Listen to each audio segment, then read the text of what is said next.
Family labour, मजदूरों का labour, ये सारे मोदी साहब ने भाषण में गिनवाए थे। यूट्यूब पर भाषण है, कही थी कि मैं पहली कलम से लागू करवा दूंगा उसको। इसी सरकार ने 2015 में सुप्रीम कोर्ट में क्या एफिडेविट दिया, जस्टिस रमन्ना और जस्टिस मुखोपाध्याय की बेंच के सामने सरकार की तरफ से पेश हुए सॉलिसिटर जनरल मनिंदर सिंह फरवरी 2015 को, कि भाई हम स्वामीनाथन आयोग के CT+ 50% फार्मूले को लागू नहीं कर सकते, हमें वित्तीय घाटा हो जाएगा। भाई कांग्रेस वालों ने जब अच्छा नहीं किया जब तो इनको लाए थे, इन्होंने कौन सा बढ़िया कर दिया। ये तो लूटने में 29 निकले। जबलपुर हाईकोर्ट ने 2018 में अन्नदाता किसान समिति बना मध्य प्रदेश सरकार का जो केस था, उस केस में यह बात कही कि भाई सरकारी मंडी के अंदर किसान की किसी भी फसल की पहली बोली MSP से कम पर नहीं हो सकती। कानून तो काले हैं ही हैं, उसके साथ साथ ये कानून किसानों की मौत के फरमान है, ये किसानों के डेथ वारंट है। ये 269 कृषि मंडी है मध्य प्रदेश में। पिछले 6 महीने में 47 का कारोबार ठप, 0। 143 का कारोबार 50 से 60% खत्म।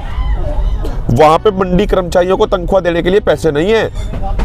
पिछले साल इन्हीं 6 महीनों में जो टैक्स कलेक्शन 600 करोड़ का था, वो 220 करोड़ रह गया, मात्र 36%। मंडी कर्मचारी रो रहे हैं। और जो खरीफ सीजन की मेन फसल थी मध्य प्रदेश की, 5 मेन फसल, वो MSP से आधे से भी कम दाम पे बिकी है। खट्टर साहब जिस गांव के हैं, उस गांव ने उनका बहिष्कार कर रखा है, तो उनके बारे में तो बात क्या कहनी। दुष्यंत चौटाला ने ताऊ देवीलाल का नाम डबो दिया। हुड्डा साहब बड़े छोटे दोनों। हाँ, हुड्डा साहब के पास 2007 में मौका था स्वामीनाथन आयोग की रिपोर्ट को लागू कराने का, उस कमेटी के चेयरमैन वो थे।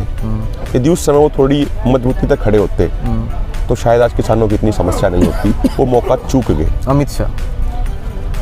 अमित शाह का जो रवैया है, जो तरीका है, वो देश के लोकतंत्र के अनुसार नहीं है। नमस्कार दोस्तों, आप देख रहे हैं देश हरियाणा। मेरा नाम है मोहित। किसान आंदोलन अपने जोरों पे है। 26 तारीख की जो घटना हुई थी, उसके बाद कयास लगाए जा रहे थे कि आंदोलन कमजोर पड़ेगा और हो सकता है खत्म हो जाए। लेकिन आज की जो स्थिति है, आज की स्थिति देख के कोई नहीं कह सकता कि ये आंदोलन किसी भी तरह से कमजोर हुआ है। इस आंदोलन को चलाने के लिए हमारे बहुत सारे किसान नेता हैं। 40 मेंबर की एक कमेटी बनी है, 7 मेंबर की एक अलग कमेटी बनी है। तो आजकल जो मैं जानना चाह रहा था, आप लोगों के सामने जो बात लाना चाहता था कि हमारे नेता कैसे, पहले हमारे किसान आंदोलन के नेताओं को जानिए, क्योंकि ऐसा आंदोलन तो है नहीं है 10-5 दिन में खत्म हो जाएगा। 3 महीने होने वाले हैं, किसान यहीं बैठे हैं, क्या पता कितना लंबा चले। तो कम से कम हम हमारे नेताओं को तो जाने। और इस देश में युवा की बात बड़ी होती है, क्योंकि कहा जाता है कि दुनिया का सबसे युवा देश है। तो युवाओं में सबसे युवा मेरे साथ अभिमन्यु कोहर हैं आज, जो प्रतिनिधित्व करते हैं हमारे आंदोलन का। नमस्कार भाई, ये बताइए बहुत राम राम। कितने दिन से जुड़े हैं आंदोलन से? देखो, 2010 में जब अन्ना रामदेव का मूवमेंट शुरू हुआ था, तो हमारे कॉलेज जीवन की भी शुरुआत हुई थी। 17 साल हमारी उम्र थी। उसी समय से हम आंदोलन में जुड़ गए थे, सामाजिक आंदोलनों में। आज मेरी 27+ है। 28 के कब होंगे? 28 के हो जाएंगे 30 तारीख को, 30 सितंबर को।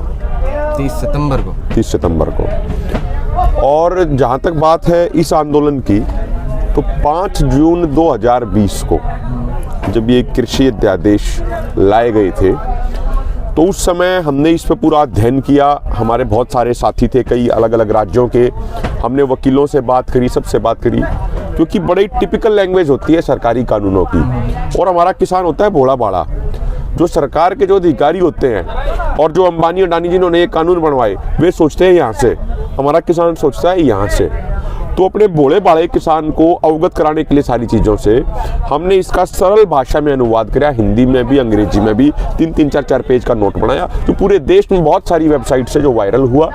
तो जब से, जिस दिन से ये अध्यादेश आए थे, उसी दिन से हमने इनका विरोध करना शुरू कर दिया था। हमारा आंदोलन शुरू हो गया था।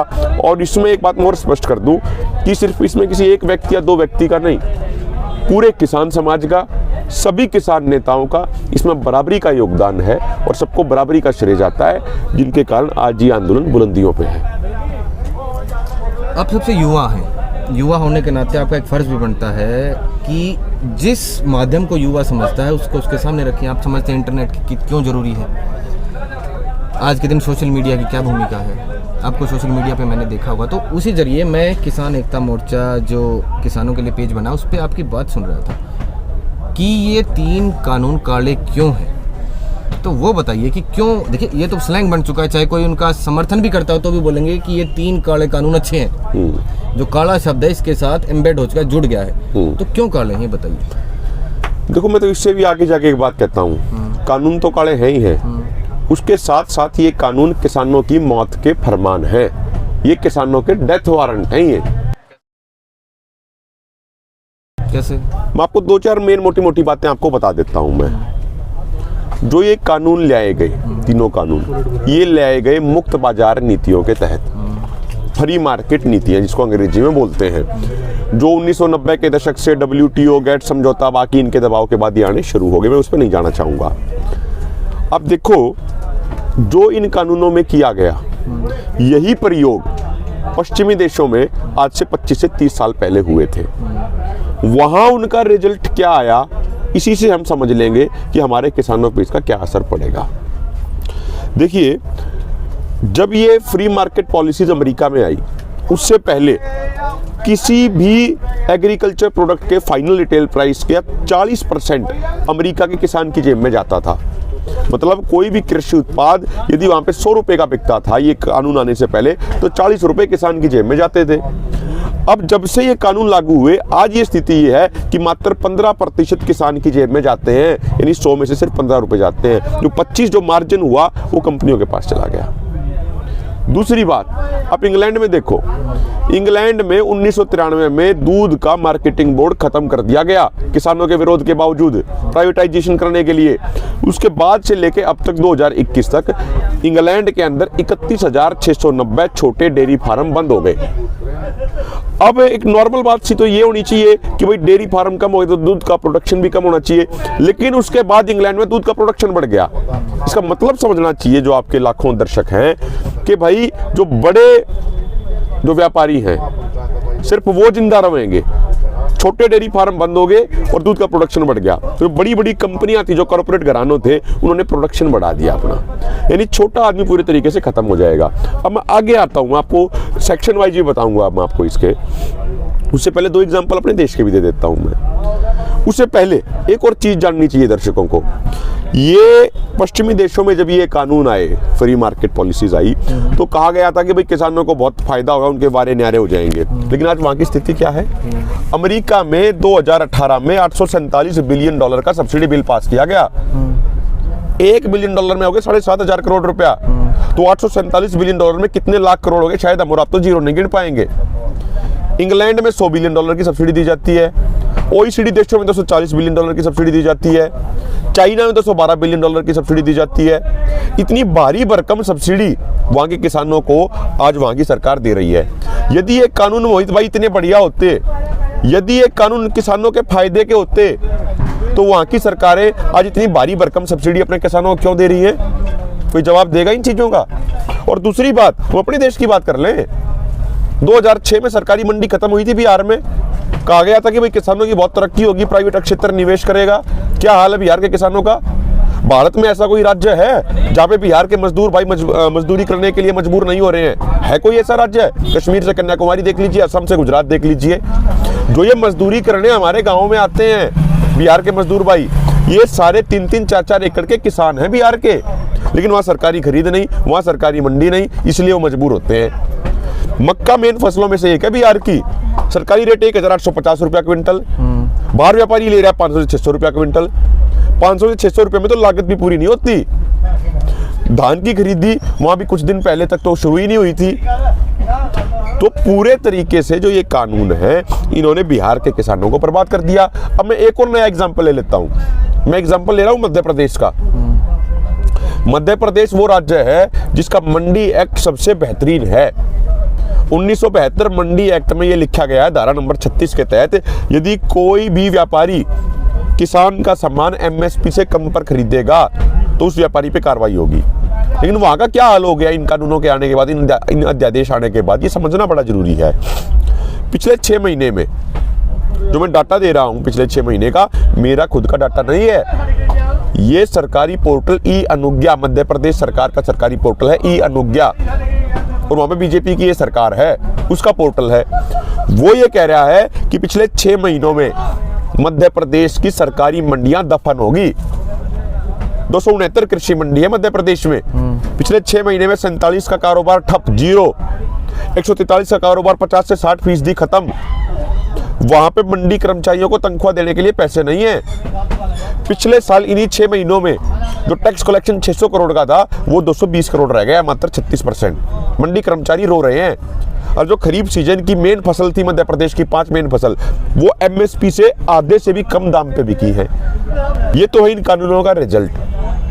और मैं थोड़ा धारा वाइज भी आपने बता दूं, इसमें सेक्शन वाइज भी बता दूं। अभी 16 तारीख को किसान मसीहा चौधरी छोटूराम जी की जयंती आएगी, बसंत पंचमी के दिन। मंडी सिस्टम छोटूराम जी ने बनवाया था। क्यों बनवाया था भाई?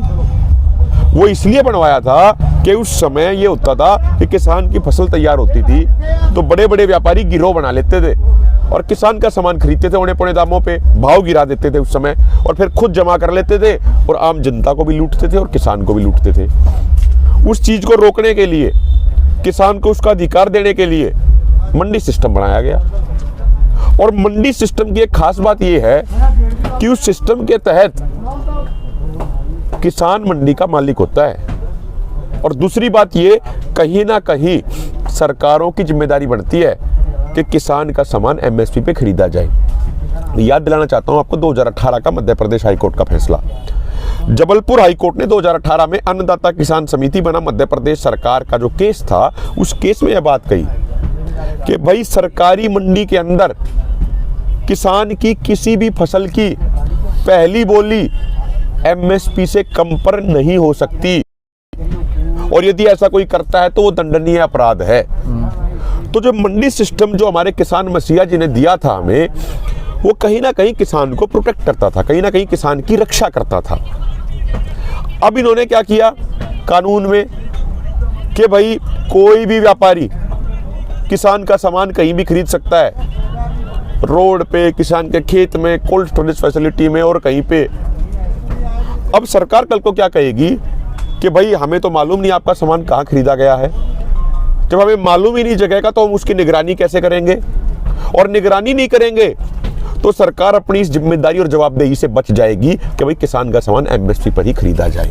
3 कानून आने से पहले भी स्थिति तो बढ़िया नहीं थी ना हमारी। देखो, एक बात है 2 मिनट की, पहले कोई चीज नहीं हुई तो ये तो कोई तर्क नहीं हुआ कि वो आगे भी नहीं होगी। अगर देखा जाए तो 1990 के दशक से पहले बीजेपी का कोई प्रधानमंत्री भी नहीं बना था, तो उस हिसाब से इनका आगे भी कोई प्रधानमंत्री नहीं बनना चाहिए। 2014 से पहले तो प्रधानमंत्री नरेंद्र मोदी कभी प्रधानमंत्री नहीं बने थे, तो क्या इसका ये मतलब है कि वो आगे भी नहीं बनने चाहिए थे? मेरा एक मतलब समझिए, अगर हमारे किसान के आंदोलन से पहले की बात है, कानूनों को भी छोड़ दीजिए, उस समय हमारे किसान के आंदोलन, ये जो हालत थी वो भी ऐसी ही थी। टाइम पे पैसे नहीं मिलने, सही रेट नहीं मिलना, कभी बारिश आ गई, कभी उसका जो उर्वरक है उसका रेट बढ़ गया, रेट नहीं बढ़ा तो उसकी जो वजन है वो घटा दिया। अगर हम आंदोलन से ये पा लेते हैं कि भाई 3 कानून को वापस ले लो, हम वहीं खड़े हैं जहाँ पहले खड़े थे। एक सिर्फ एमएसपी वाली बात ऐसी नहीं है जिसके ऊपर किसान अड़े हुए हैं कि एमएसपी तो आपको एक लीगल उसमें डालना पड़ेगा, फॉर्म के इसके अंदर कानून बनाना पड़ेगा। अगर 3 कानून ये वापस ले लेते हैं तो किसान तो जहाँ खड़ा था वहीं खड़ा है, क्या मिला उसको? नहीं, देखो मैं आपको एक चीज बताता हूँ, हर राजनीतिक पार्टी ने किसानों को ठगा है, किसानों को छला है। तो हमारे लिए तो सारी राजनीतिक पार्टी एक जैसी है, ठीक है। लेकिन मैं एक बात और जोड़ना चाहता हूँ, इस सरकार के समय, मोदी सरकार के समय किसानों के हालात बद से बदतर हो गए। जब इनकी पहली टर्म थी, आपको ध्यान होगा, आप समाज से जुड़े रहते हो, 3 साल तक किसानों की आत्महत्या के आंकड़े सरकार ने पब्लिश नहीं होने दिए। क्यों नहीं होने दिए? क्योंकि 2015 में उन्होंने झूठा आंकड़ा पेश करा दिया एनसीआरबी से कि भाई किसानों की आत्महत्या इनके समय में कम हो गई है। लेकिन जब पंजाब की 3 इंडिपेंडेंट यूनिवर्सिटीज ने रिसर्च करी तो पता चला कि आत्महत्या के आंकड़े तो बढ़ गए हैं। तो उसके बाद मोदी सरकार ने यह किया कि आंकड़े ही मत छापो, क्योंकि बीजेपी आरएसएस वालों की ट्रेनिंग तो यही है कि एक झूठ को 100 बार बोलो, लोग सच मानने लग जाएंगे। और दूसरी बात, मैं इसमें आपको एक चीज और कहता हूं भाई, 2007 में स्वामीनाथन आयोग की रिपोर्ट आई थी। 2007 से 2014 तक कांग्रेस ने उस रिपोर्ट को लागू नहीं किया। किसान कांग्रेस से नाराज थे।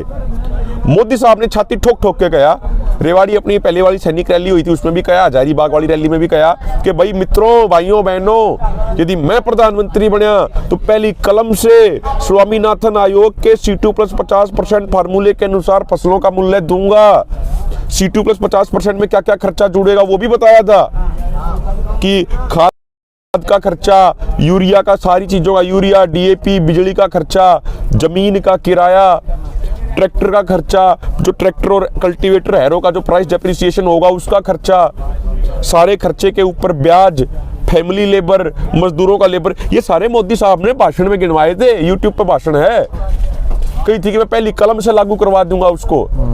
इसी सरकार ने 2015 में सुप्रीम कोर्ट में क्या एफिडेविट दिया, जस्टिस रमन्ना और जस्टिस मुखोपाध्याय की बेंच के सामने सरकार की तरफ से पेश हुए सॉलिसिटर जनरल मनिंदर सिंह फरवरी 2015 को, कि भाई हम स्वामीनाथन आयोग के C2 प्लस 50% फार्मूले को लागू नहीं कर सकते, हमें वित्तीय घाटा हो जाएगा।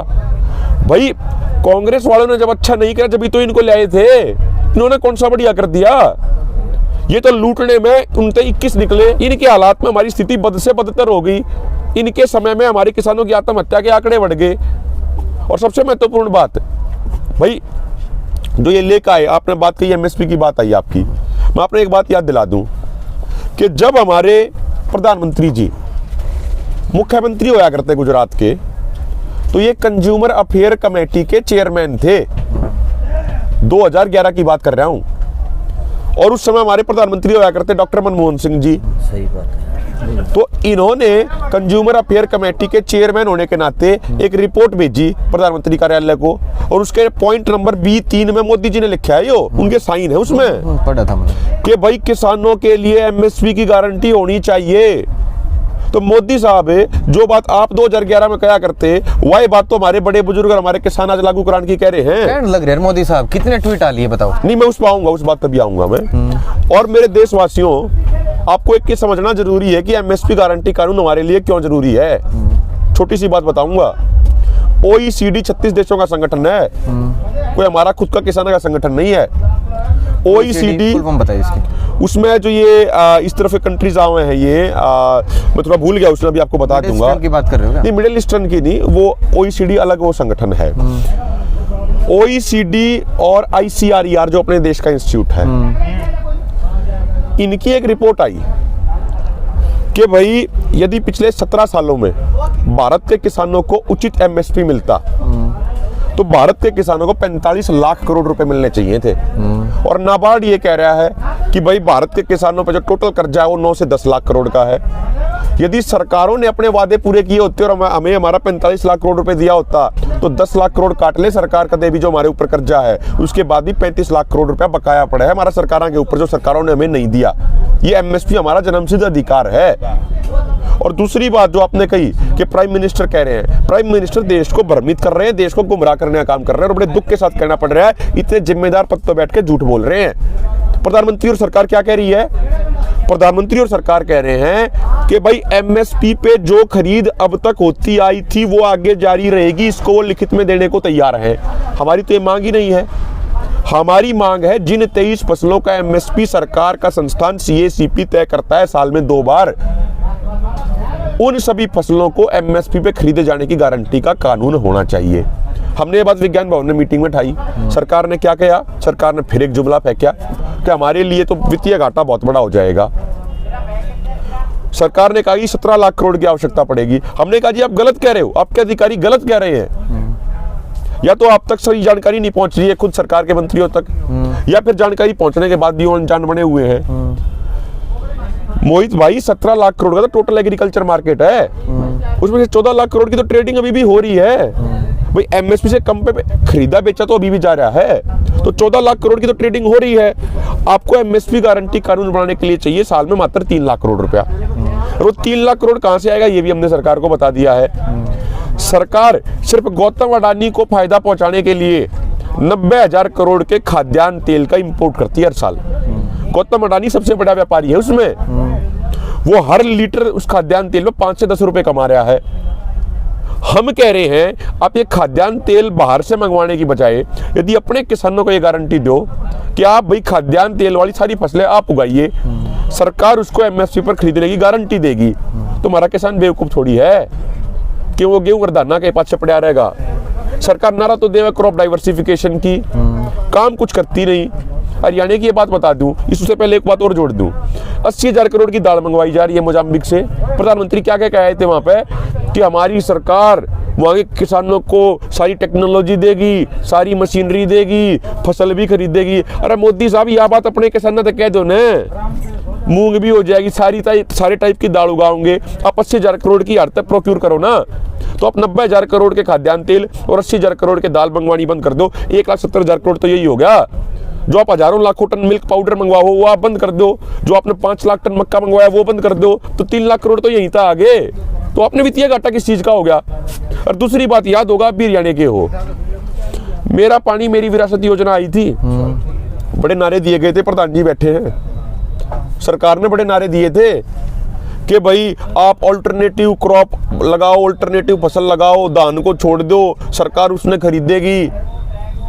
हमने खुद मूंग की खेती करी थी, कितनी खरीद ली भाई सरकार ने? कौन सी मंडियां में खरीदी गई? क्या था और कोई फसल लगाओ, हर एकड़ पर हम मुआवजा देंगे आपको। कितने ने मुआवजा मिल गया भाई? वे सारे डॉक्यूमेंट लेकर गए, आधार कार्ड की कॉपी, फलाना कॉपी के रखे के लेकर गए, मिल लिया कितने ने? किसी ने नहीं मिल लिया। तो सरकार की कथनी और करनी में जमीन आसमान का अंतर है। हमने तो यह बात लाग गया, जो बात सिर्फ यहाँ तक नहीं है कि कानून काले हैं, कानून तो काले हैं ही हैं, हमने तो यह लाग गया सरकार की नीति और नीयत भी काली है। चलिए, अब तक का ये रहा। एक थोड़ा सा माहौल से अलग एक सवाल पूछता हूँ मैं। कुछ नेताओं के या कुछ पर्सनैलिटीज़ के लगाइए, एज ए पर्सन नाम लूँगा, उनके बारे में आपके दिमाग में जो भी बात आती है एकदम से आपको बतानी है। It will be like a rapid fire होता है, जैसे आपने सुना होगा। नरेंद्र मोदी जो अंदर से है ना, वो बाहर से दिखते नहीं है। खट्टर साहब जिस गांव के हैं, उस गांव ने उनका बहिष्कार कर रखा है, तो उनके बारे में तो बात क्या कहनी है। दुष्यंत चौटाला ने ताऊ देवीलाल का नाम डबो दिया। हुड्डा साहब, बड़े छोटे दोनों। हाँ, हुड्डा साहब के पास 2007 में मौका था स्वामीनाथन आयोग की रिपोर्ट को लागू कराने का, उस कमेटी के चेयरमैन वो थे। यदि उस समय वो थोड़ी मजबूती तक खड़े होते तो शायद आज किसानों की इतनी समस्या नहीं होती। वो मौका चूक गए। अमित शाह का जो रवैया है, जो तरीका है, वो देश के लोकतंत्र के अनुसार नहीं है। लोकतंत्र में सबकी भागीदारी, सबकी सहमति होनी चाहिए, लेकिन वो अपना एक तरीके से दादागिरी के स्टाइल में चलाना चाहते हैं। लोकतंत्र इस तरीके से नहीं चलता। अरविंद केजरीवाल आंदोलन से निकले हुए हैं। उस समय जो वो राजनीति में चले गए, मुझे ऐसा पर्सनली लगता है कि राजनीति में जाने की बजाय जो बात गांधी करते थे, प्रेशर ग्रुप की पॉलिटिक्स, कि भाई सत्ता में कोई जाए उसकी लगाम जनता के हाथ में रहनी चाहिए, तो उनको राजनीति करने की बजाय उस प्रेशर ग्रुप का, जन आंदोलनों का काम देखना चाहिए था। लेकिन वो जल्दबाजी में पॉलिटिक्स में चले गए, जिससे देश के आंदोलनों को बहुत बड़ा नुकसान हुआ। राकेश टिकैत के जो भावुकता भरा बयान था, जो उनके आंसू थे, उन्होंने सरकार की साजिश को पूरे तरीके से फेल कर दिया और पूरा पासा पलट दिया। और वो सिर्फ टिकैत साहब के आंसू नहीं थे, वो पूरे किसान समाज के आंसू थे, और वो एक एक आंसू मोदी सरकार और योगी सरकार को महंगा पड़ेगा। अभय चौटाला जी ने अभी इस्तीफा दिया। उन्होंने कहा कि भाई हम किसानों के बीच में आए हैं, बोले हैं। नहीं, वो हमारे मंच पे नहीं थे, मंच से नीचे उन्होंने कुर्सी पे खड़ा करते हैं, वो तो हमने देखा कई बार। मैं परिवार के साथ बैठता हूँ, एक बड़ी मजाकिया संज्ञा सी होती है कि देखिए, स्टेज पे नहीं चढ़ना दिया रहा, अलग से कुर्सी दी जाती है, कुर्सी के ऊपर वो नेता खड़ा होता है। अगर उसने इस्तीफा दिया है तो उसे माइक मिलता है, नहीं तो माइक भी नहीं मिलता। दीपेंद्र हुड्डा जाते हैं, गाजीपुर की बात है, आपने देखा भी होगा, पहले नीचे खड़े थे, फिर भीड़ इतनी थी लोग नहीं देख पा रहे, कुर्सी मंगाई गई। उस कुर्सी के बाद अब कुर्सी पे आपको मंच मिला है तो बोलने की बात आती है, लेकिन उन्हें बोलने नहीं दिया गया क्योंकि वो हमारे राज्यसभा के अभी सांसद हैं। उसके बाद जाते हैं अभय चौटाला, वही कुर्सी मिलती है, लेकिन उन्हें क्या अलग मिलता है, इस्तीफा देने की वजह से वो माइक वो बोल पाते हैं। तो ये अगर एक मुहिम चलती है कि हमारे हरियाणा के विधायक हैं या फिर कोई बड़े MP भी लगा लीजिए, कोई भी, अगर वो सरकार से पीछे हटते हैं, तो क्या लगता है ये किसान आंदोलन के लिए मुहिम सही है या फिर अपनी रोटियां लेके आए हैं सेकने के लिए?